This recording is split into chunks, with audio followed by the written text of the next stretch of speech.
Welcome to SPEW, Spectrum People Enjoying Wizardry. I'm Queerness, and I have Asperger's Syndrome. I'm Lavender, and my daughter, Abby Dabby, has nonverbal autism. And I now call this 15th meeting of SPEW to order.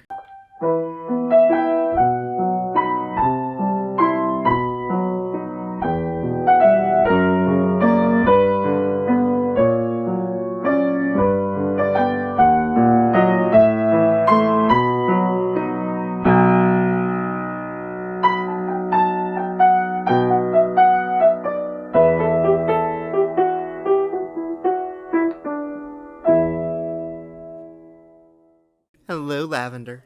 Hey, Queerness. Anything new to share with us this week? When this recording goes up, it'll be Abby's IEP meeting the following week after. So in a week, it'll be Abby's IEP meeting.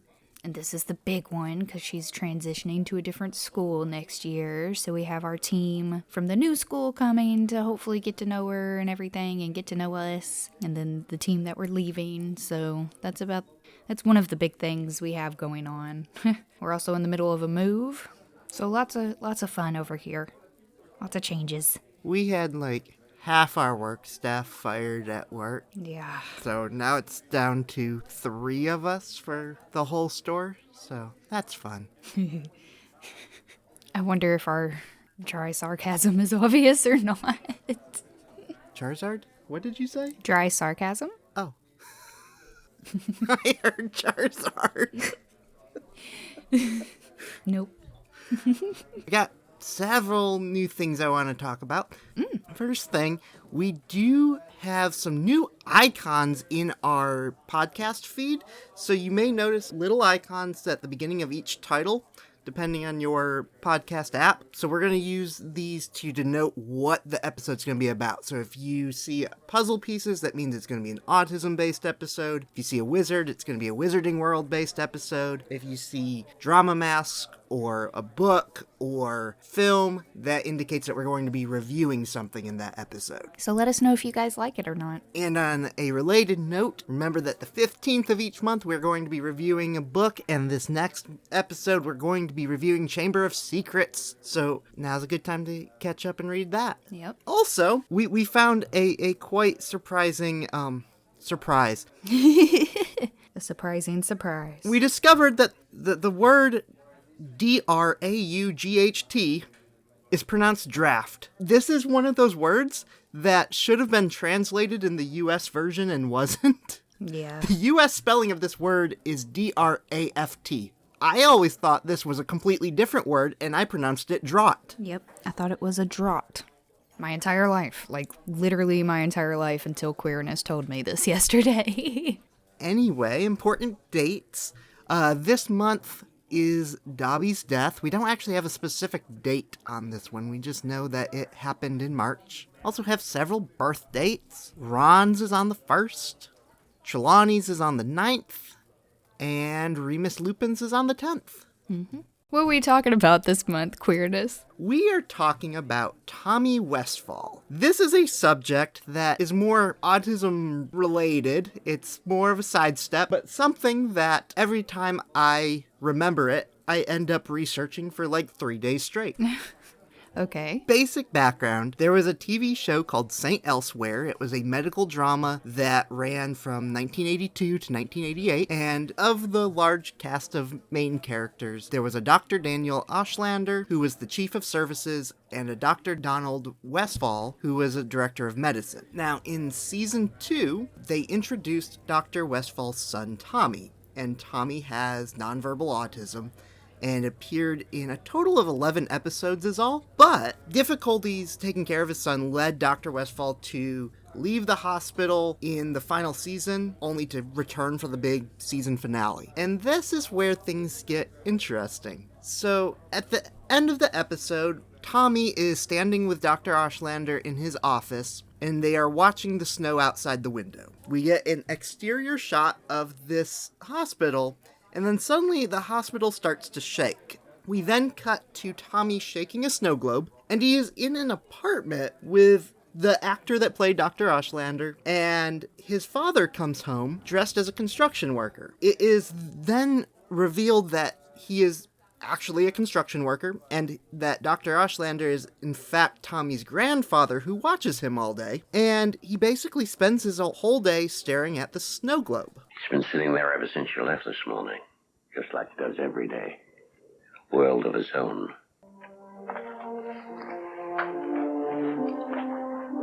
I don't understand this autism thing, Pop. Here's my son. I talk to him. I don't even know if he can hear me. He sits there all day long in his own world, staring at that toy.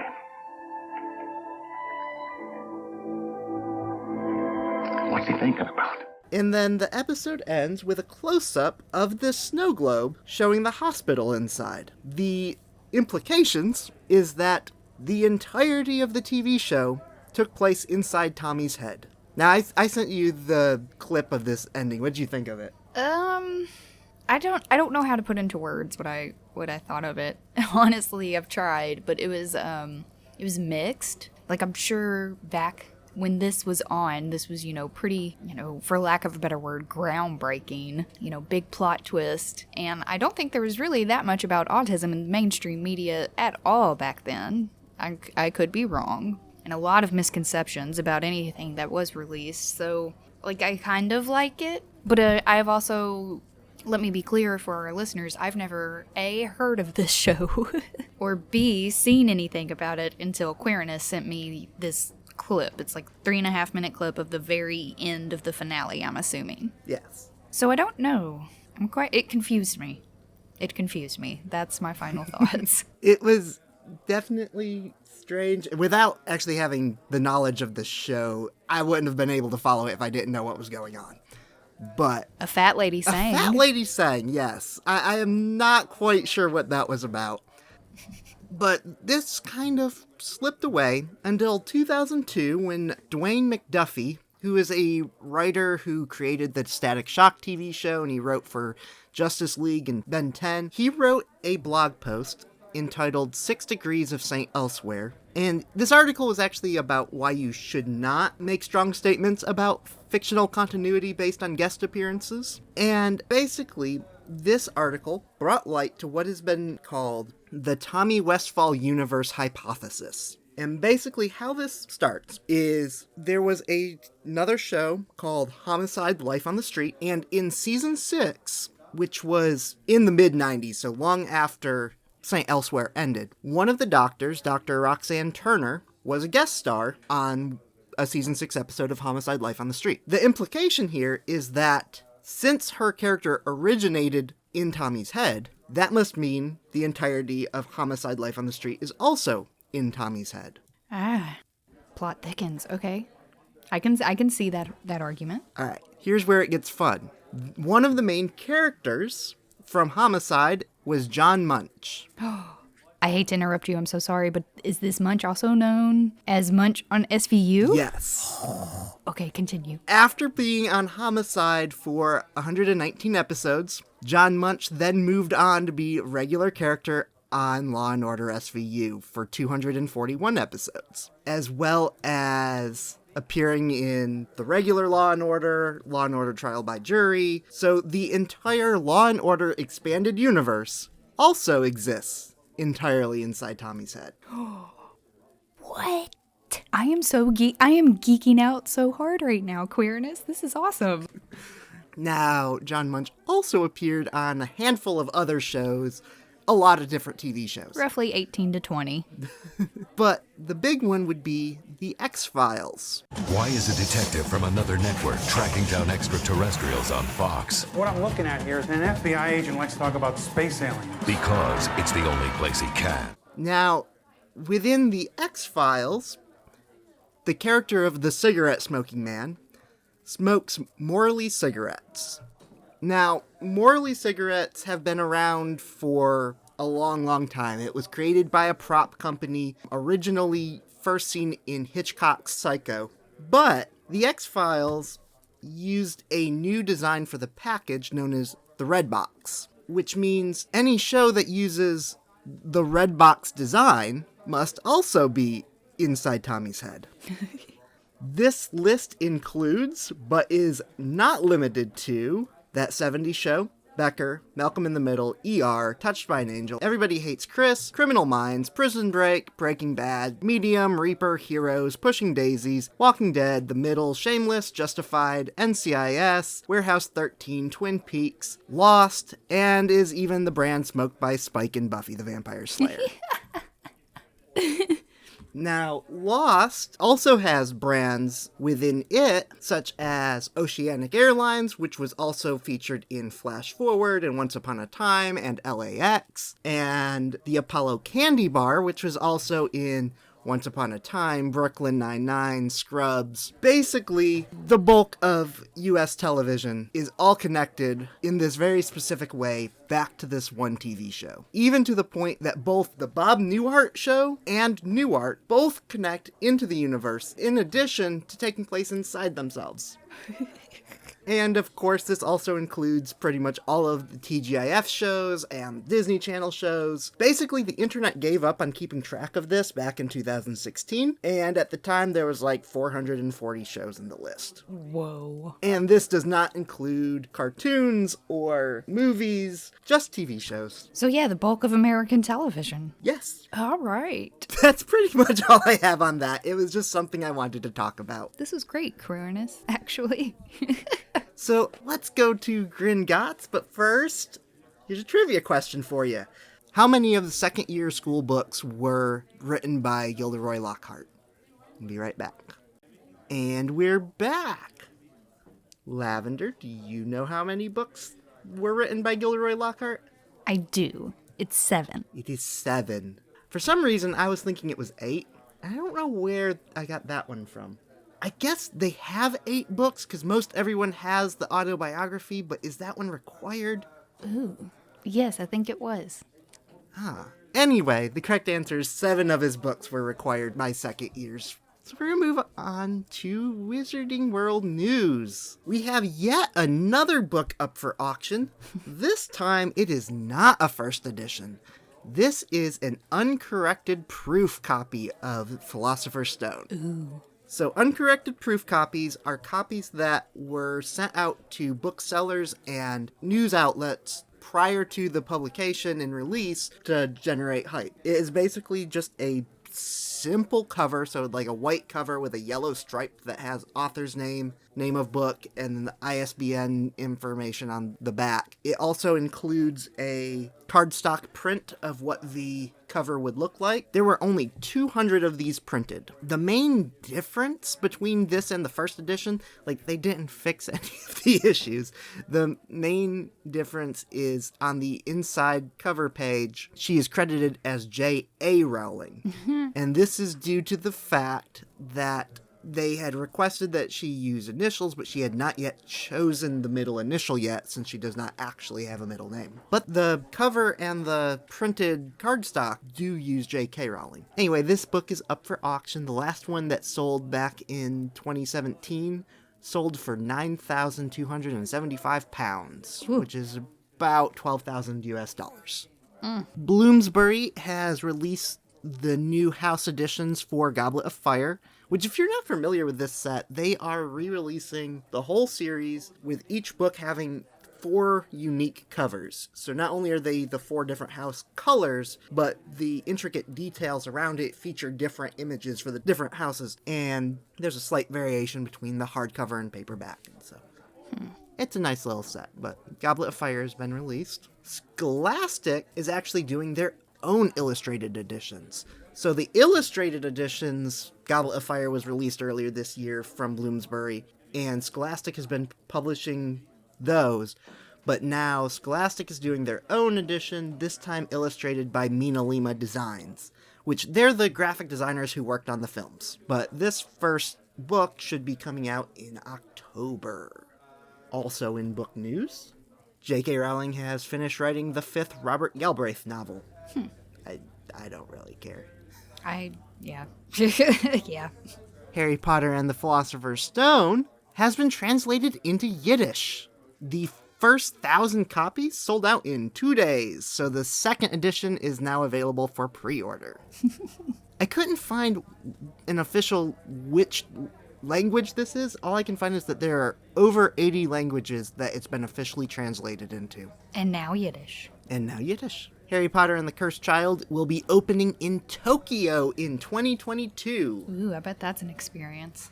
In Arden, North Carolina, Lake Julian Park has set up new speed limit signs that say 9 3/4. Oh, wow. The official statement from the Buncombe County Recreation Services is that Muggles can't see the Hogwarts Express or the tracks leading to platform 9 3/4, and we prefer not to divulge which part of our parks can access them. In the past, this has created loitering and milling around issues as people try to escape the banality of everyday life. The real answer is research has shown that odd number speed limits are more effective because people are going to be paying closer attention to them, and so they were trying to come up with a speed limit that would catch people's attention, and so then someone suggested 9 3/4.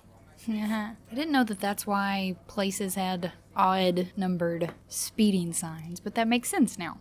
You usually see that in like parking lots and things like that where they want you to go extra slow. Yeah.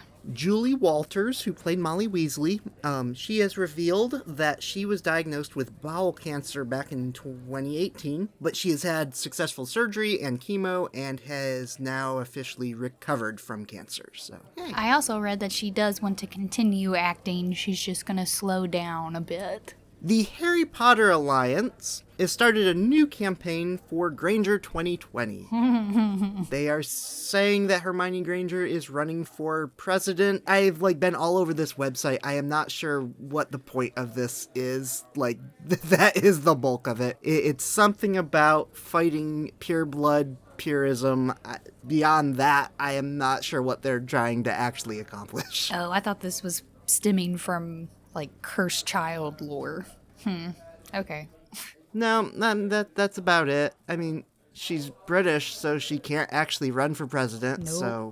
Sorry. There was also a New Yorker article that has been circulating this week entitled, "I went to Hogwarts for 7 years and did not learn math or spelling, and now I can't get a job." This is a comedy article about the lack of proper education at Hogwarts and is full of grammatical errors. I really don't get the point of it because there is a lot of mistakes. Not just the grammatical errors, but clearly the person who wrote this really is not that entrenched in the lore to properly write this article. To properly address this issue. The biggest glaring issue to me is that it is apparently written by Seamus Finnigan, claiming that after 7 years he graduated in 2007, except Wrong. he graduated in 1998. Yeah. So the article just ended up angering me with inaccuracies. If you're gonna write a spoof article, do it right. Yes. I agree. And then in autism news, we have a big breakthrough. Yeah. A new study has linked myelin, or low myelin specifically, to autism. The Lieber Institute for Brain Development at the Johns Hopkins Medical Campus has found that in both mice and human brains with autism, there is an abnormality in the cell that produces myelin, which acts as an insulator between regions of the brain. And they've also been able to confirm that this is related to a wide variety of neurodiversities. They were actually researching Pitt-Hopkins syndrome when they found this connection. And so this is really the first study that has found one factor that is present in every case of autism. Yeah. And then you were saying something about Abby and this. Yeah. So currently Abby is 9, and she got diagnosed right at 2.5. Right at it, almost to the day. And shortly afterwards, they wanted us to run MRIs just to check for anything else. And so she had her first MRI at about 3, and they said everything looked fine. She had a little spot that we were worried about and kept an eye on, but it turned out to be nothing. But they also said that her myelin levels were low after that first MRI. But they never really addressed it or gave a protocol or anything. They just said, and her myelin levels are a little low, but that really doesn't mean anything, is basically what they said. So I never put really any more thought into it, which looking back I feel kind of bad about now, but I didn't really put any more thought into it. Well, this isn't the first time it's been connected, but this is the first time there's been a wide enough study to actually prove that there's a real connection. Yeah. And another just kind of interesting connection here is that myelination normally begins around the age of 1 to 2, which is usually when autism starts to develop. Yeah. There is a treatment currently being developed specifically for multiple sclerosis, because multiple sclerosis actually attacks myelin in the nervous system. That's what it does. So stuff is happening. Yeah, stuff is happening. I'm really excited to follow this. That's about all we have to talk about this week. We'll see you in 2 weeks on the 15th to talk about Chamber of Secrets. If you'd like to send us some owl mail, be that about something we discussed, or something that you discovered while reading one of the books, or just to tell us a story, you can do that by sending us mail at spewcast@gmail.com. Or if you would rather send us a howler, you can send us a recording there, or you can call us from the US to 407-706-SPEW.